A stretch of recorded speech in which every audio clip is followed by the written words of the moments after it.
à tous. Aujourd'hui, vous allez avoir un webinaire sur les métiers du tourisme et le marketing internet, comment l'utiliser justement dans ce secteur d'activité propre. Donc aujourd'hui, nous avons Christine Quinte et Jérôme Sepeau, deux consultants WSI, qui vont vous faire cette présentation. N'hésitez pas tout au long de ce webinaire à poser vos questions. On y reviendra en fin de présentation. Voilà.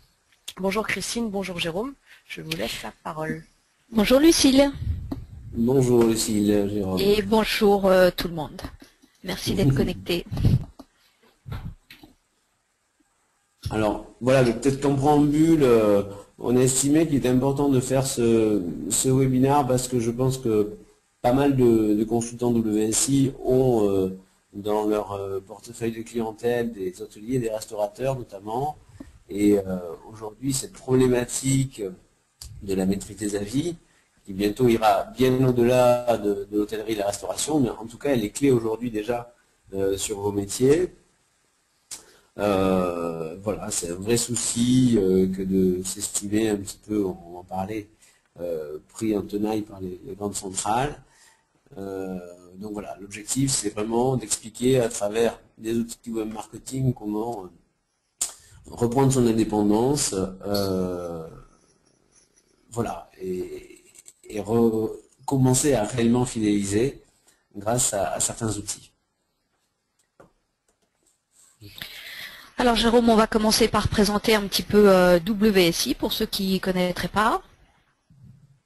Bien sûr. Donc WSI, c'est le premier réseau mondial de consultants en marketing Internet. C'est un réseau qui compte 1500 agences dans 80 pays. Il y a plus de 40 consultants en France. Toi Jérôme, tu représentes une agence basée donc à Bordeaux pour la région Aquitaine. Et moi je suis basée à Montpellier. On va voir nos parcours un peu plus loin. L'idée derrière le réseau WSI, c'est toute une force de connaissances pour aider les PME et les TPE à attirer plus de prospects qualifiés, surtout à faire quand on a un site internet que le trafic convertisse en chiffre d'affaires. On a également des outils internet qui permettent de fidéliser les clients et tout ça dans le but d'optimiser le chiffre d'affaires, de faire des calculs de retour sur investissement et puis bien entendu de valoriser l'image de la marque. Donc voilà, en gros, les prestations que peuvent proposer chacun des consultants WSI au niveau mondial et au niveau de la France. Et puis on va se présenter nous. Absolument. Alors, mais moi je suis donc bordelais, hein, donc installé à Bordeaux. C'est pas un hasard, hein, tu vois, ce sont des zones touristiques qui communiquent sur les hôtels et les restaurants. Voilà, donc franchisé depuis un an et très intéressé par ces problématiques de fidélisation, puisque la restauration, l'hôtellerie sont quand même des métiers qui sont au summum du service client. Ouais, là on est bien d'accord. Et basé à Montpellier également, qui est une zone très touristique, j'ai en effet été amenée à rencontrer beaucoup de prospects et j'ai des clients qui sont dans la restauration ou dans l'hôtellerie et qui ont forcément rencontré les problématiques qu'on va évoquer ce matin. Voilà, bon, allez, on enchaîne. C'est parti. Donc effectivement, quels sont les métiers concernés par ce webinaire?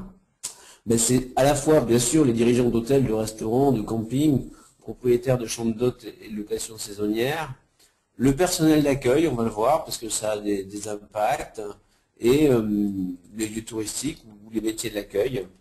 En tout cas, les décideurs qui pourront mettre en place ces solutions dans leur entreprise, et ensuite tous les métiers pour lesquels le bouche à oreille et la recommandation sont importants. Voilà.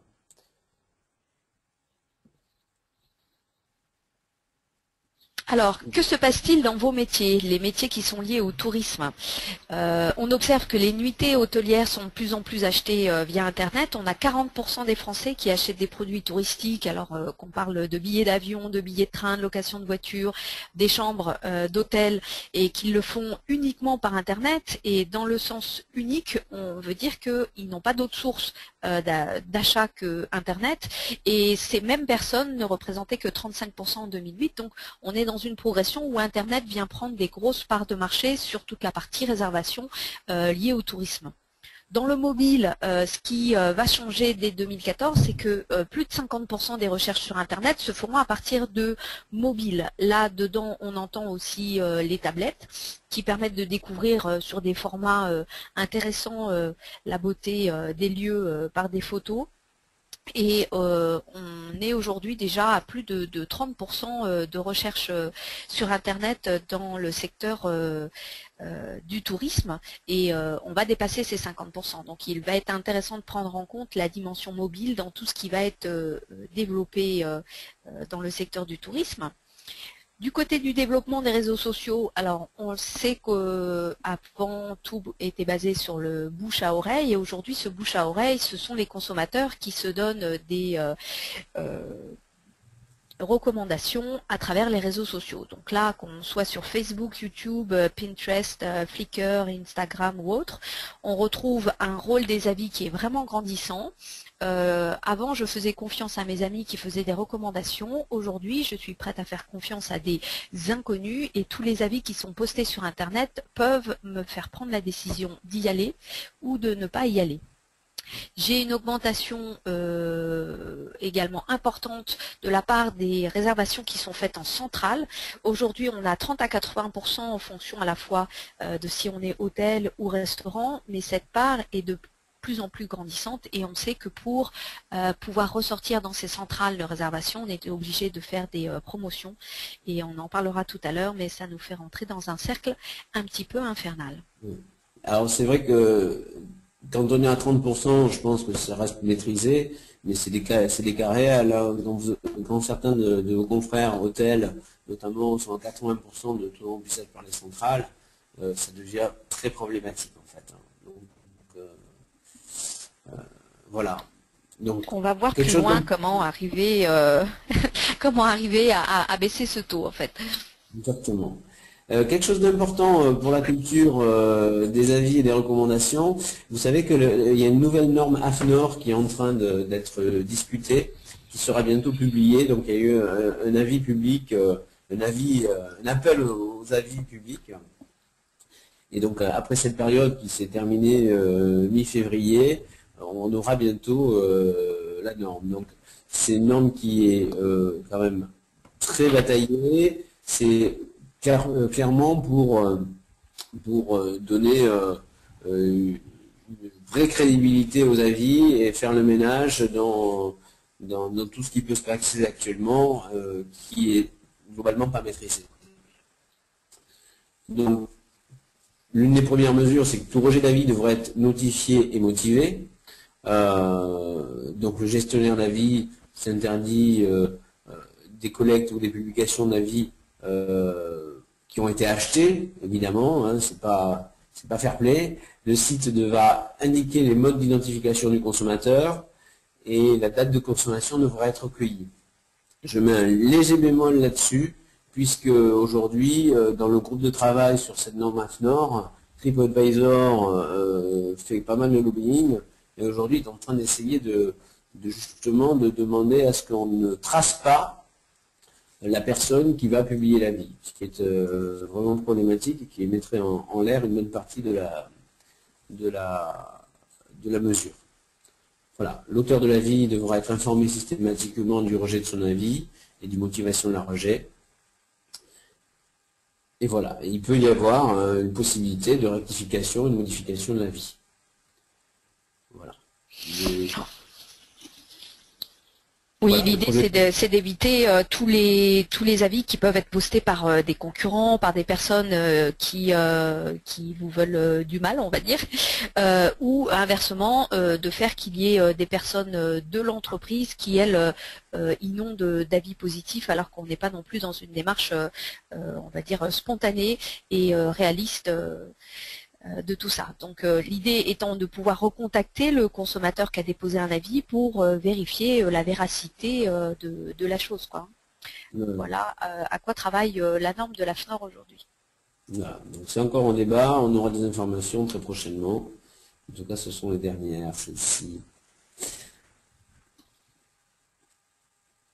Les 5 étapes du site de voyage selon Google, donc ça c'est un terme d'information, mais c'est important parce que Google quand même guide pas mal de choses dans nos actions de recherche. Donc d'abord le rêve, ensuite la recherche à travers les centrales de réservation et les distributeurs. Il est important aussi du coup d'être visible en SEO, au niveau local bien sûr.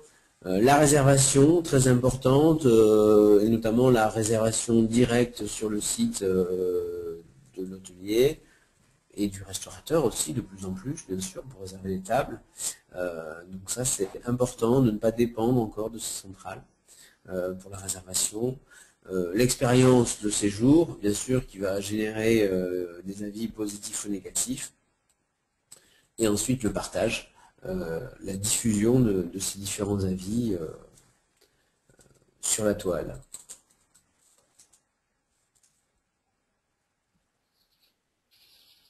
Alors le poids des réseaux sociaux augmente. En 2007, on avait 16,8% des hôteliers qui considéraient que les réseaux sociaux étaient une bonne source de recrutement pour leur business. Et aujourd'hui, 43% des hôteliers réalisent et sont convaincus que les réseaux sociaux ramènent les meilleurs résultats de retour sur investissement sur le web.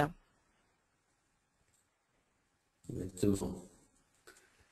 Et donc du coup, certains en profitent, et notamment les centrales de réservation. Et donc du coup, la clé, la question clé notamment d'aujourd'hui, c'est comment votre hôtel et votre restaurant, puisque c'est quand même très lié, peut redevenir maître de son image et de ses réservations. Pardon. Et donc la réponse qu'on va essayer de vous apporter aujourd'hui, c'est en cherchant à piloter sa réputation et à fidéliser. Hein, ne plus être passif, mais être réellement actif dans cette démarche. Alors, le principe du solomo, derrière le mot solomo, on entend en fait un mix entre le social, le local et le mobile. Il est important pour votre commerce local d'être visible sur Internet. Alors, grâce notamment au site Internet classique qu'on peut voir sur un PC, hein, en y mettant un plan d'accès qui permet de repérer rapidement comment venir chez vous, en ayant un site Internet spécial mobile ou pour le moins au minimum optimisé pour les mobiles et les tablettes, puisqu'on a vu qu'on a 30% du trafic aujourd'hui qui se fait sur des smartphones ou des tablettes et qu'il est, si votre site n'est pas visible par ces internautes, alors vous perdez une bonne partie de votre propension à faire du chiffre d'affaires. Et puis on a des communications régulières qui doivent être diffusées sur chacun des supports qu'on a sur Internet, alors qu'on ait un blog, un site Internet ou autre, il faut pouvoir communiquer. Il est important d'avoir une page Google+. Alors ce qu'on appelle la page Google+, pour les entreprises, on s'appelait la Google Adresse précédemment ou Google Maps, mais elle doit être optimisée à 100% avec des catégories, avec la même adresse que ce que vous allez mettre sur le site et sur les blogs pour qu'on puisse repérer que tout ça est interconnecté, optimisé à 100%.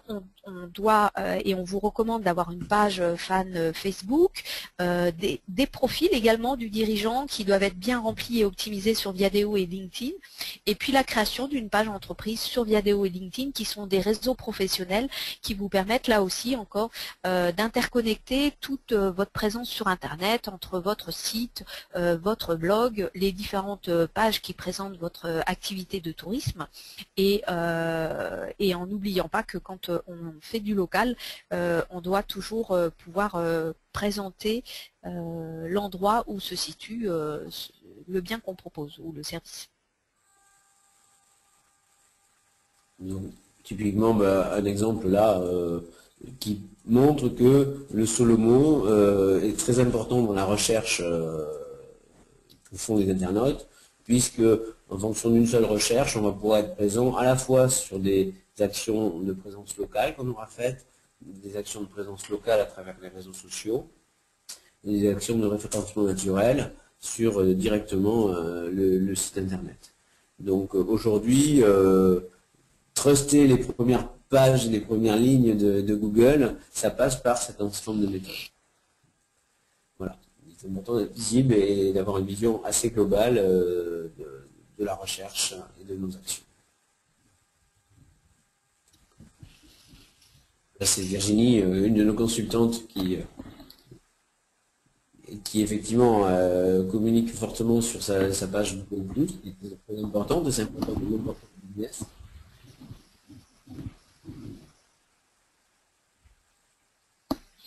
En fait, Virginie nous montre qu'à partir de son compte Google+, elle peut avoir accès à des recommandations que lui font ses amis sur des choses qui se passent dans l'endroit où elle habite. Il se trouve qu'elle habite à Senlis, et en fait, au fur et à mesure qu'elle consulte son compte et puis qu'elle fait des recherches, elle peut avoir les avis de ses amis sur des restaurants à recommander. Donc là, dans l'exemple, en cherchant sur Senlis quel restaurant peut lui être recommandé, elle trouve une recommandation d'un de ses amis ou une de ses connaissances, et ça, pour elle, ça va être quelque chose d'important, que la recommandation ne soit pas faite uniquement par un inconnu, mais également par des gens qu'elle connaît. Et quand on possède un compte Google+, on a donc cette possibilité de faire des recherches qui sont non seulement localisées, mais recommandées par des gens que vous connaissez. Je crois que la slide d'après, Jérôme nous montre du coup comment, en parvenant à la recommandation que lui fait son ami Jérôme, elle finit par trouver la fiche du restaurant Le Chalet de Sylvie, qui est pas loin de chez elle et qui lui permet en fait de savoir qu'il est recommandé par une personne de son entourage. La suite aussi fait arriver sur la fiche. Voilà, donc la fameuse fiche Google+, que le Chalet de Sylvie a remplie en tant que restaurant, et qui fait la présentation des horaires, de son activité, pourquoi pas de ses spécialités, et qui permet lors d'une recherche locale d'être non seulement bien identifié, mais quand on a beaucoup d'avis sur cette fiche Google+, qui ont été déposés par des clients, et que ces clients sont en plus des connaissances, vous êtes assuré d'avoir une belle présence en local.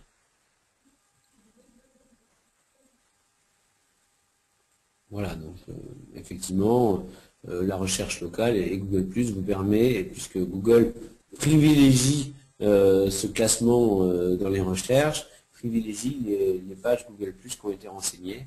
Et on voit bien ici, puisque ça sort en premier, ou très, très proche en tout cas des recherches, des liens sponsorisés. Voilà, il y a cette place en fait pour de la recherche locale quand on recherche sur une ville et qu'il y a une recommandation qui est faite par rapport au secteur d'activité. On a cette place de référencement local qui sortent et qui dépendent de la qualité de remplissage de la fameuse fiche Google+. Donc là, il est important pour tous les activités de tourisme local. Donc là, on est un hôtel, on est un restaurant, un camping, de pouvoir avoir cette fiche vraiment bien remplie pour que lors d'une recherche locale, ça soit l'une de vos fiches, donc qui est présentée dans le top 7 et qui participe du coup au bon référencement et au fait qu'on va cliquer chez vous plutôt que chez le concurrent. Voilà. Voilà, donc globalement la synthèse, c'est effectivement un bon référencement naturel aujourd'hui, il n'est pas simplement sur le site, c'est bien le contenu du site et les liens, la réputation effectivement du site, et la présence sociale de plus en plus importante, on vient d'en parler, et aujourd'hui c'est essentiel.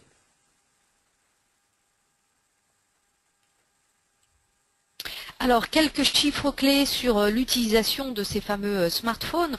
En 2012, 38% des Français sont équipés d'un smartphone. On n'en avait que 27% en 2011 et il y a une progression qui nous indique que plus de la moitié des Français posséderont un smartphone. Donc, je rappelle que le smartphone, c'est un téléphone qui permet d'accéder à Internet.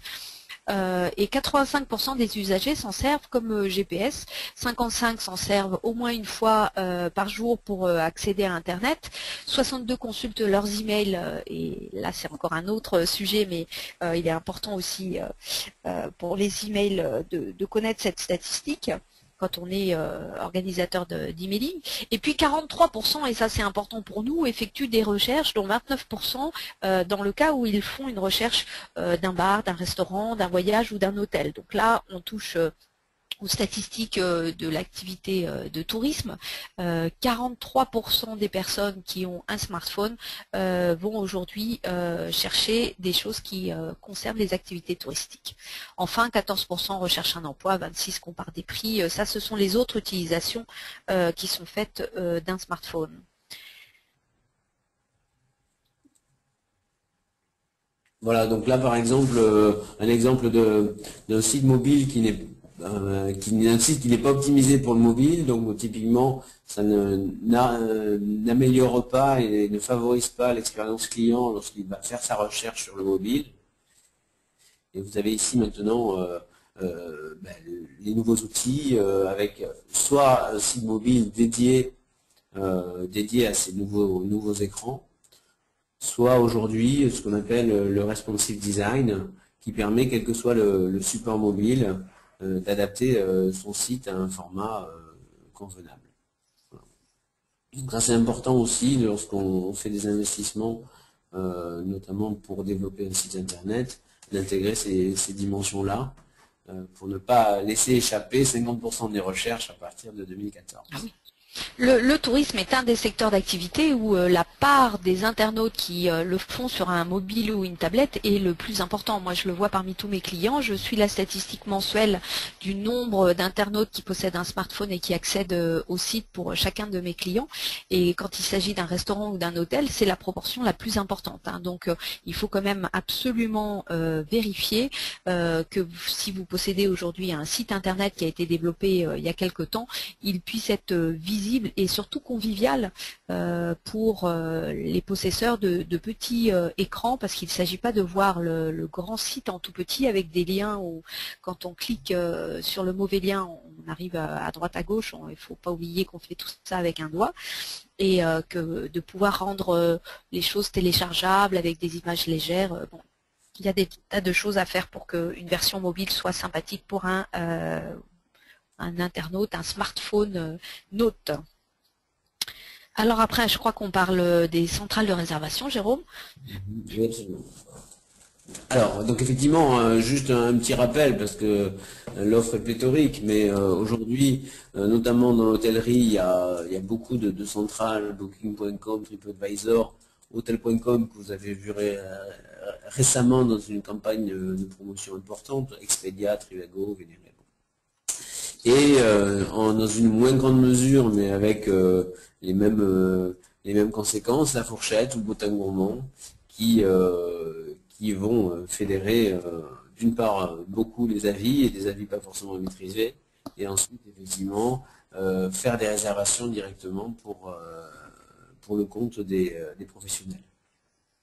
Alors, ces fameuses centrales de réservation, elles présentent des points positifs, des points négatifs. On va commencer par regarder du point de vue du consommateur ce qu'apportent ces centrales de réservation. Alors moi, en tant que consommateur, je trouve que c'est très intéressant d'avoir de plus en plus d'offres qui se proposent à moi grâce à ces centrales. J'ai un accès plus facile à la réservation parce que ce sont des moteurs de recherche très sophistiqués qu'on a mis à ma disposition, multicritères, qui me permettent de rapidement trouver ce que je cherche et puis de passer une réservation. Et puis j'ai une façon de voir des recommandations et des avis qui me permettent éventuellement de diriger mon choix sur tel ou tel hôtel. Celui qui évidemment aura des très mauvaises notes, j'ai plutôt tendance à tarif égal à le faire passer après celui qui obtiendra des bonnes notes. Voilà en tant que consommateur pour les points positifs. Et puis pour les points négatifs, alors je ne sais pas si je dois faire confiance aux avis que je vois, parce que j'ai peut-être des avis non justifiés, qui sont peut-être trop positifs parce que mis par l'hôtel ou le restaurant, trop négatifs parce qu'il y a une mauvaise expérience qui s'est faite mais qui ne reflète pas le niveau de service que me donne l'hôtel et le restaurant. La date des avis, je ne la connais pas en général quand je vois tous ces avis, et ils ne sont pas nécessairement modérés. Donc là, à l'état brut, j'ai des informations qui me font croire qu'un hôtel est super ou qu'un restaurant est très mauvais, et je ne sais pas si je peux m'y fier. Et en plus, effectivement, c'est vrai que le fait que les dates des avis ne soient pas pondérées, ça veut dire qu'un mauvais avis posté il y a 3 ans va pénaliser l'image du restaurant ou de l'hôtel. Oui. Alors que peut-être qu'il y a eu un changement de propriétaire. Voilà, un changement de propriétaire ou même des actions menées qui font que ce n'est plus justifié. On a corrigé, ouais. Voilà, c'est très préjudiciable effectivement pour les professionnels. Mais justement, pour les professionnels, et donc il y a quand même des points forts à ces centrales. C'est déjà effectivement que ça permet de enfin, chaque point fort souvent a sa contrepartie en fait. Hein. Donc Ces centrales élargissent le marché, bien sûr, élargissent l'offre. Et donc, pour un professionnel, ben, ça ouvre la concurrence et quelque part, ça favorise, ça diminue la fidélité des clients, puisqu'effectivement, ils ont accès à une offre plus importante. Alors, pour un professionnel, ce qui est bien aussi, c'est que ça aide au remplissage. En revanche, eh ben, très bien, on remplit, mais on remplit moins cher parce qu'on est souvent obligé de baisser les prix, donc on diminue ses marges. En plus, effectivement, on doit des commissions à ces différentes centrales qui, là aussi, un deuxième effet qui se coule, mais diminue les marges des professionnels. Et donc, le fait que, que la part des réservations soit de plus en plus importante est un vrai risque de dépendance. Hein. Certains hôteliers avec qui je suis en contact, moi, me disent, bah, en fait, on a l'impression des salariés de ces centrales qui font la pluie et le beau temps. Un accès aux avis des internautes, ça c'est un plus, parce qu'effectivement, ça permet aussi pour un professionnel, en termes de veille, de savoir ce qui se dit sur son établissement. Donc on l'a dit, et c'est aussi un inconvénient, la date des avis n'est pas pondérée, ils ne sont pas modérés souvent, donc il y a un risque d'avis non justifié, on en a déjà parlé. Et les avis aussi ne sont pas hébergés sur le site du professionnel, et ça c'est effectivement un problème, parce que ils ne sont pas modérés, on l'a dit, mais aussi il n'y a pas de maîtrise du volume et de la qualité des avis qui sont publiés. Donc voilà une vision assez globale des risques des avantages et inconvénients des centrales. Oui. Alors tout ça, ça nous fait dire qu'on a, pour le professionnel, on arrive dans un cercle vicieux où plus je fais appel aux centrales et moins je fais de marge puisque je dois proposer des promotions, moins je fais de marge et plus j'ai besoin de remplir pour amortir tous mes frais fixes et plus j'ai besoin de remplir et plus je vais faire appel aux centrales parce qu'aujourd'hui c'est le seul levier que je connaisse qui m'apporte autant de volume. Et donc ce cercle vicieux fait que plus je dépends des centrales et plus j'esquinte en fait ma marge. En même temps, quelles sont les solutions? Voilà, quelles sont les solutions pour arriver à utiliser bien les centrales sans en dépendre? Voilà, donc effectivement, les centrales ont des vrais points forts, mais il faut qu'elles soient limitées à leur rôle principal qui est uniquement de compléter la vacance des chambres ou des tables. Voilà, exactement. Donc, compléter les réservations vacantes, ça veut dire qu'on n'ouvre pas tout le potentiel de ces chambres à des tarifs discountés sur Internet qui passent par les centrales et pour lesquels je dois payer des commissions, parce que là, ma marge, elle s'esquinte. Et dans ces cas-là, il faut pouvoir limiter en fait la proposition qui est faite aux centrales en se disant si de façon assez naturelle, je remplis à 60, 65, 70%, je n'ouvre qu'à 20 ou 25%, mes places à proposer en centrale pour pas me retrouver avec 80% de mon hôtel qui est réservé avec des tarifs réduits et pour lequel je dois payer des commissions. Donc il y a aussi à piloter en fait la quantité de ce que je propose sur ces centrales et puis après on va le voir mettre en place différentes actions sur Internet pour me rendre plus autonome. Donc évidemment avoir un bon site internet et pouvoir générer du trafic sur mon site, faire des réservations sur mon site en faisant connaître mon site, ça va être un peu le cœur de ce qu'il faut mettre en place pour moins dépendre des réservations.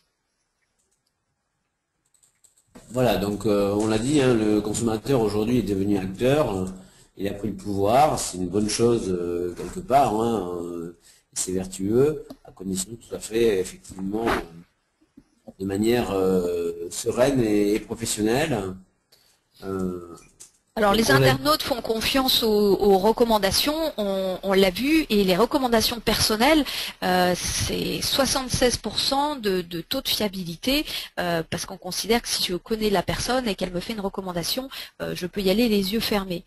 Et ces avis aujourd'hui, on sait que même si ce sont que des opinions de consommateurs, vous voyez que ça participe pour 49% au fait que je vais trouver fiable l'information de la recommandation, et puis les emails et autres formes de publicité vont être un peu moins impactantes que ce que les gens peuvent me recommander par leurs avis ou par leurs recommandations quand je les connais.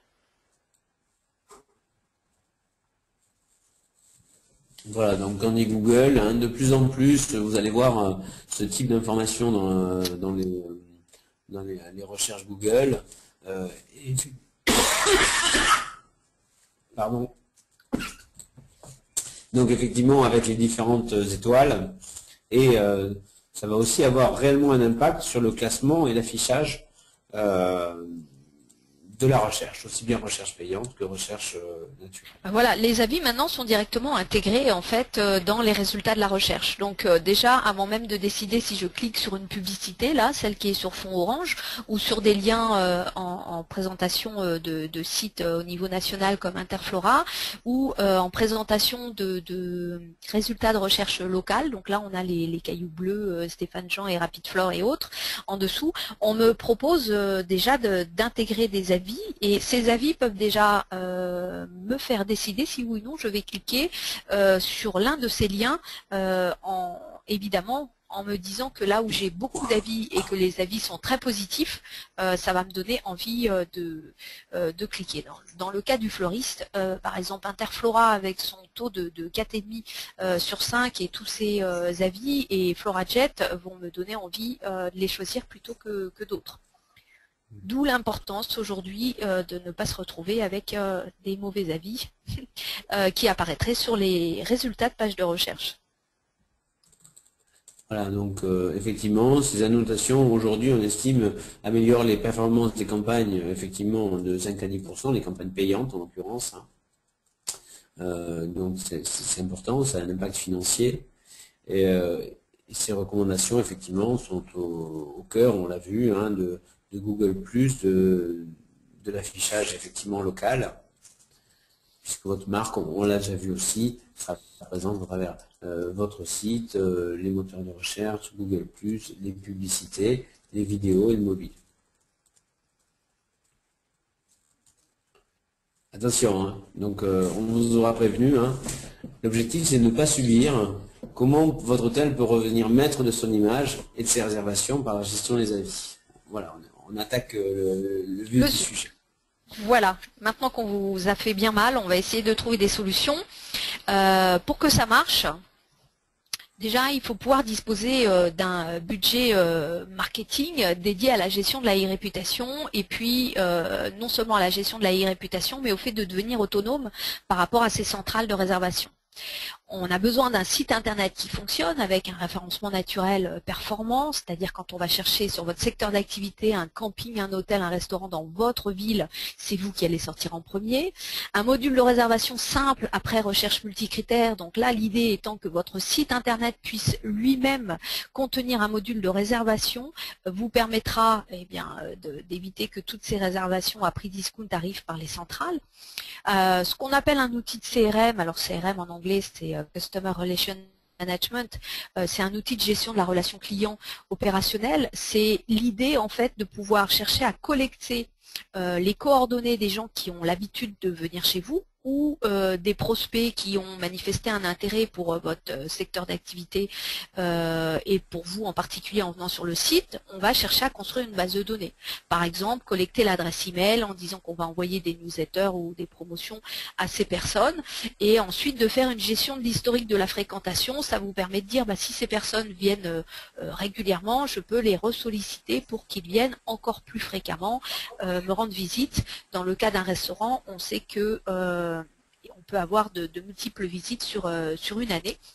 Donc l'idée en construisant un outil CRM, c'est de pouvoir se construire une façon de communiquer avec des prospects et des clients, et du coup de les faire remplir mes chambres d'hôtel ou mes réservations d'un restaurant ou de camping sans dépendre autant des centrales.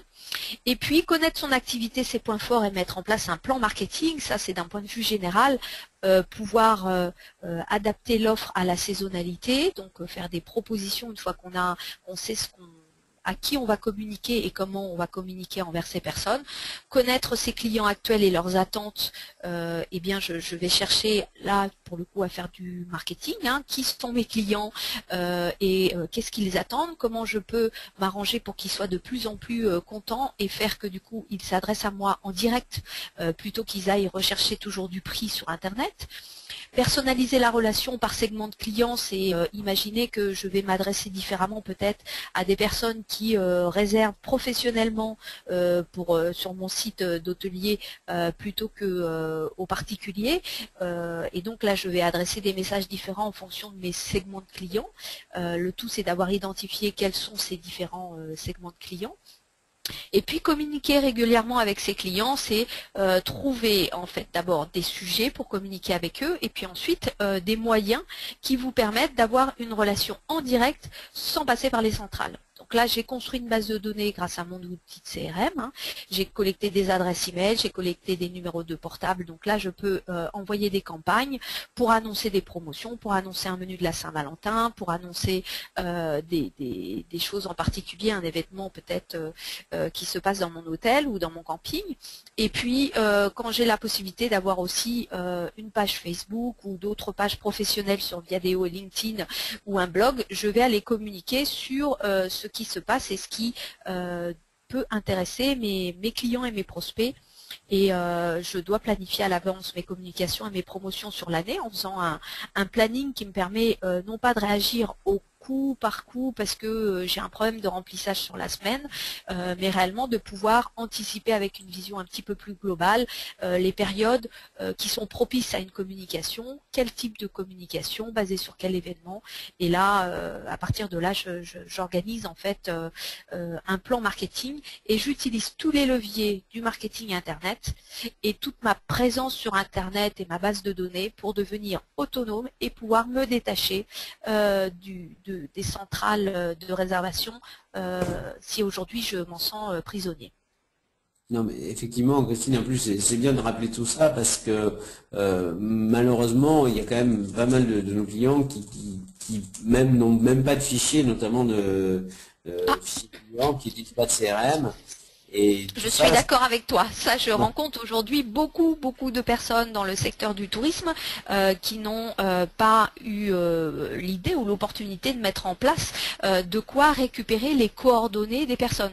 On rencontre beaucoup dans les hôtels des petits questionnaires sur êtes-vous content et satisfait, mais on ne cherche pas à récupérer une adresse email ou un numéro de portable qui permet de recontacter ces personnes. Et là, c'est dommage. C'est ça qui va vous permettre de donner une autonomie. Et on va voir tout à l'heure non seulement une autonomie pour pouvoir communiquer avec eux et qu'ils reviennent sans passer par les centrales, mais pour pouvoir aussi communiquer et leur demander ce qu'il faudrait faire pour qu'ils soient encore plus contents. Donc là, on passe à la recommandation d'après. Alors, juste un petit souci, je ne comprends pas. Alors, ma slide ne passe pas, excusez-moi.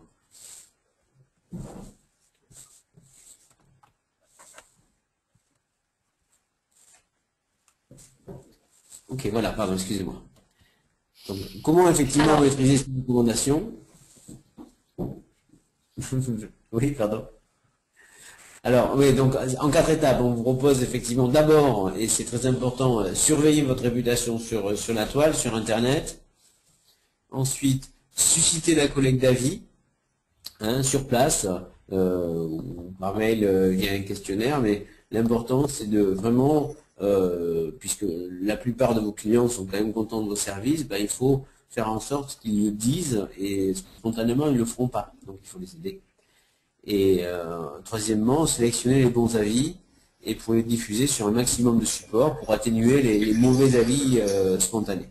Alors, le 4e point est passé à la trappe, mais pourtant il était marqué, c'est traiter les avis négatifs en apportant des réponses en fait aux personnes qui laissent des avis négatifs. Je ne sais pas pourquoi il n'apparaît pas sur ta diapo, mais sinon il était. Voilà, le voilà, exactement. Et puis, donc, on va revoir en détail maintenant ces différentes étapes. Alors, surveiller la réputation de votre établissement sur les sites d'avis. Aujourd'hui, si vous voulez surveiller, il y a une façon très pratique de le faire. Par exemple, j'ai un client qui s'appelle Pirate Paradise, qui est le plus grand restaurant du Languedoc-Roussillon. Et si je veux connaître l'ensemble des avis déposés sur les différents portails, en allant sur Google et en tapant avis Pirate Paradise, je me retrouve à pouvoir récupérer, surtout voir quels sont tous les portails sur lesquels beaucoup d'avis ont été déposés.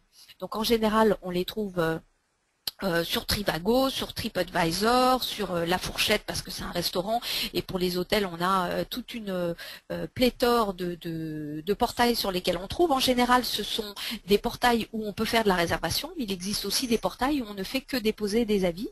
Et là, pour pouvoir surveiller ce qui se dit sur vous, eh bien il faut prendre le temps que votre personnel ou quelqu'un de votre entreprise puisse aller faire un listing assez exhaustif de tout ce qui a été dit un petit peu partout pour pouvoir se donner une idée d'abord de la note, pouvoir la suivre mensuellement. À Pirate Paradise, je leur fais chaque mois un petit bilan et on peut suivre dans le temps chaque mois la hausse, la diminution de la note à travers tous ces portails. Et ça permet déjà d'avoir, on va dire, une idée de la température. Voilà, et du coup aussi, ce qui est important, c'est sûrement aussi, et c'est pour ça que ça a un impact sur les collaborateurs, il faut bien impliquer le personnel justement à cette veille. Si vous n'avez pas le temps de le faire, il faut peut-être déléguer une personne qui va le faire et qui vous fera les alertes lorsqu'il y aura des soucis particuliers. C'est important. Toujours dans le même ordre d'idées, un outil qui s'appelle Guestback, que vous connaissez peut-être sûrement, qui là aussi va vous permettre de faire de la veille.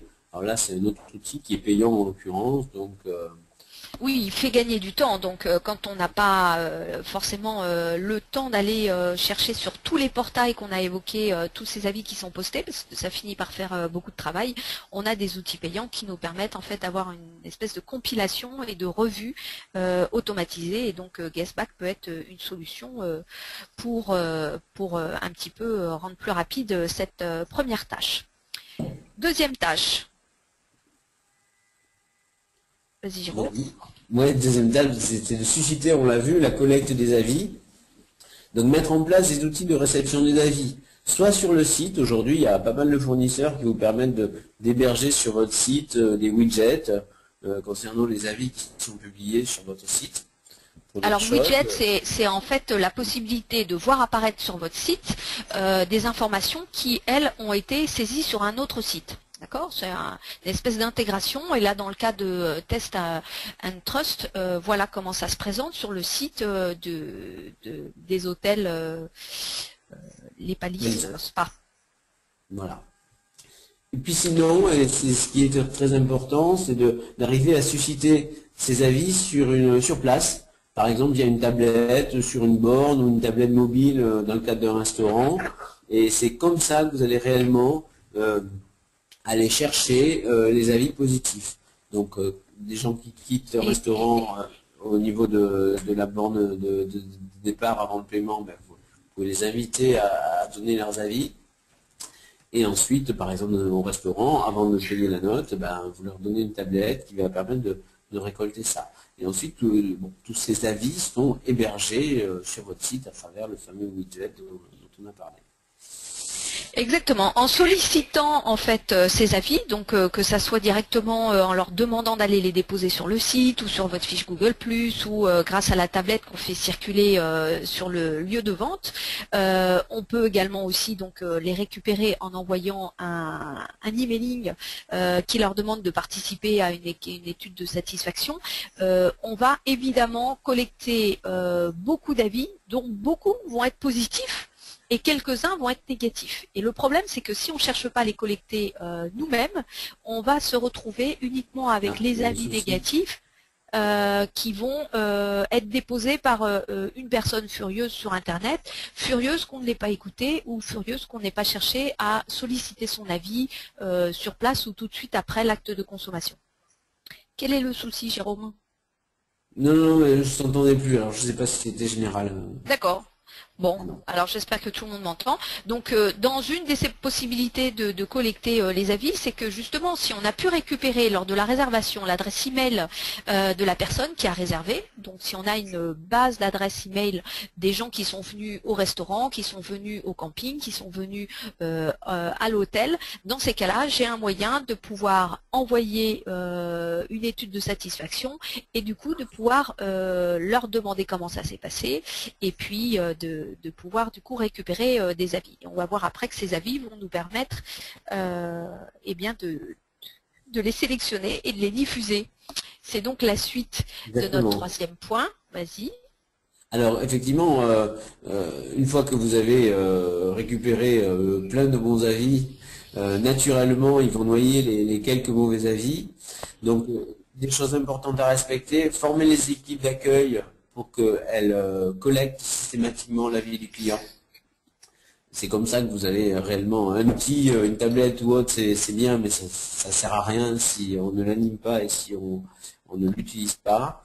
Traiter dans l'instant, bien sûr, un mécontentement, c'est basique, mais c'est très important. Ça vous permettra d'identifier déjà que la personne est mécontente, de lui faire un geste commercial sûrement, et surtout d'éviter que lorsqu'elle rentre chez elle furieuse, elle publie sur les sites que l'on ne maîtrise pas.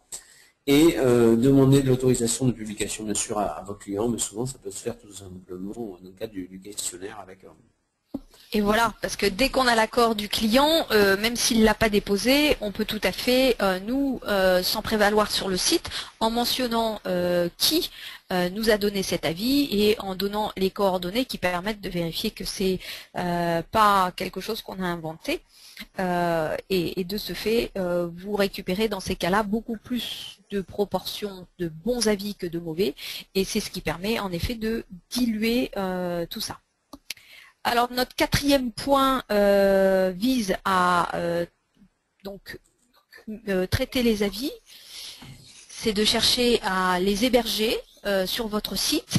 Ajouter un module de réservation en direct sur votre site, ça je pense que c'est une bonne idée. Ça n'a d'intérêt évidemment que si vous arrivez à générer du trafic sur votre site, parce que si personne ne vient sur votre site et que vous avez un module de réservation, c'est pas ça qui va remplir vos nuitées ou vos tablés. Mais quand vous avez un site avec un module de réservation et que vous utilisez de la publicité sur Internet et vous avez optimisé votre référencement naturel et payant pour générer du trafic, du coup là vous avez un nombre de réservations en direct qui vous permettent de faire beaucoup plus de marge et beaucoup plus de chiffre d'affaires également. Vous suivez les avis au quotidien et vous les modérez, ça c'est quand même donc important. Vous répondez en ligne aux avis négatifs et positifs sur tous les supports. Alors pour ceux qui veulent voir une très belle démonstration de comment on répond correctement à des avis négatifs, je vous invite à aller voir le site de Decathlon, où les personnes sont invitées évidemment à mettre des avis sur chacun des produits qu'ils ont pu acheter.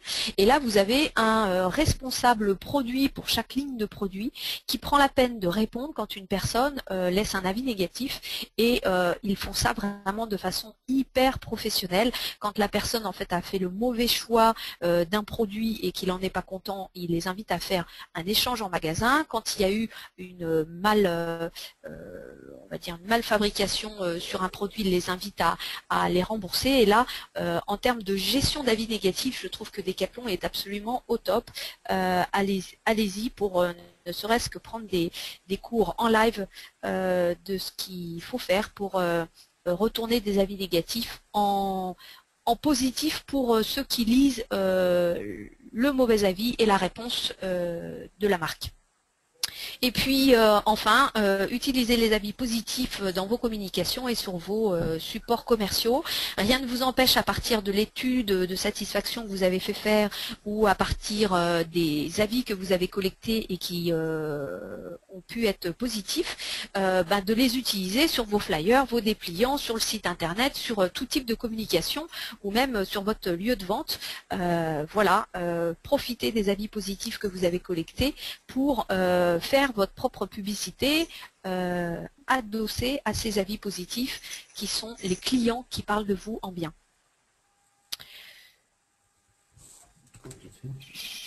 Je crois que tu voulais nous parler de la solution Test and Trust, Jérôme. Voilà, donc effectivement, qui est une solution, mais il y a pas mal de concurrents effectivement qui permettent de générer des avis. La solution Test and Trust n'est pas la seule, mais elle a l'avantage effectivement d'utiliser une tablette et des questionnaires très simples pour récupérer les avis.